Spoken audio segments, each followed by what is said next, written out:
Hi all, welcome to Crickarena. സെഞ്ചുറിയേക്കാൾ മൂല്യമുള്ള ഒരു ഇന്നിംഗ്സ് ആണ് കഴിഞ്ഞ മത്സരത്തിൽ മലയാളി താരമായ സഞ്ജു സാംസൺ വെസ്റ്റ് ഇൻഡീസിനെതിരെ പുറത്തെടുത്തത്. 50 പന്തുകളിൽ നിന്ന് 97 റൺസ് നേടിക്കൊണ്ട് ഇന്ത്യയെ വിജയത്തിലേക്ക് എത്തിക്കാൻ അദ്ദേഹത്തിന് സാധിക്കുകയായിരുന്നു. ഇതുമായി ബന്ധപ്പെട്ട ഒരു കണക്ക് നമുക്കിപ്പോൾ ലഭിച്ചിട്ടുണ്ട്. അതായത് T20 വേൾഡ് കപ്പിൽ ഇന്ത്യക്ക് വേണ്ടി ഒരു താരം നേടുന്ന ഏറ്റവും ഉയർന്ന രണ്ടാമത്തെ സ്കോർ ആയിക്കൊണ്ട് ഇത് മാറിയിട്ടുണ്ട്. അതിന്റെ ലിസ്റ്റ് ഇപ്പോൾ പുറത്തേക്ക് വന്നിട്ടുണ്ട്. ഒന്നാം സ്ഥാനത്ത് സുരേഷ് റൈനയാണ്. അദ്ദേഹത്തിന് പിറകിലാണ് ഇപ്പോൾ സഞ്ജു സാംസൺ ഉള്ളത്. അതായത് ഇന്ത്യക്ക് വേണ്ടി T20 വേൾഡ് കപ്പിൽ ഒരു താരം നേടുന്ന ഏറ്റവും ഉയർന്ന രണ്ടാമത്തെ സ്കോർ അത് സഞ്ജു സാംസണിൻ്റെതാണ്.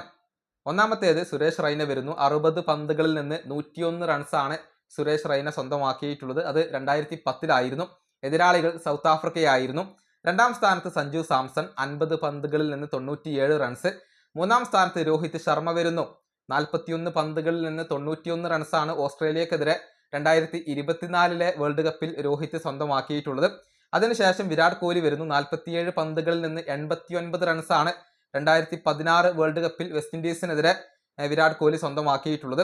പിന്നീട് സൂര്യകുമാർ യാദവ് 49 പന്തുകളിൽ നിന്ന് 84 റൺസ് അദ്ദേഹം സ്വന്തമാക്കി എന്നുള്ളതാണ്. അത് ഇത്തവണത്തെ വേൾഡ് കപ്പിലാണ്. അതിനുശേഷം വിരാട് കോഹ്ലി 51 പന്തുകളിൽ നിന്ന് 82 റൺസ് 2016 ഓസ്ട്രേലിയക്കെതിരെ കോഹ്ലി സ്വന്തമാക്കി.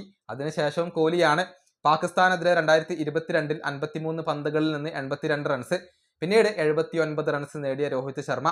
അതിനുശേഷം വിരാട് കോഹ്ലി 78 റൺസ്. അതിനുശേഷം വിരാട് കോഹ്ലി 77 റൺസ്. അതായത് കോഹ്ലിയുടെ ഒരു ആധിപത്യം ഈ പട്ടികയിൽ നമുക്ക് കാണാൻ കഴിയും. പക്ഷെ അവരെയെല്ലാം മറികടന്നുകൊണ്ട് രണ്ടാം സ്ഥാനത്തേക്ക് എത്താൻ ഇപ്പോൾ സഞ്ജുവിന് കഴിഞ്ഞിട്ടുണ്ട്. സുരേഷ് റൈന മാത്രമാണ് സഞ്ജുവിന് മുന്നിലുള്ള ഏക താരം.